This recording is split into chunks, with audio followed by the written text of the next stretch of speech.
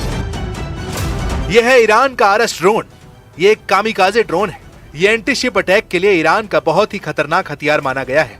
150 kilo के war head के साथ आरएस की रेंज 2000 किलोमीटर और ईरान ने ऐसे ड्रोन अपने गोदाम में रखे हुए हैं।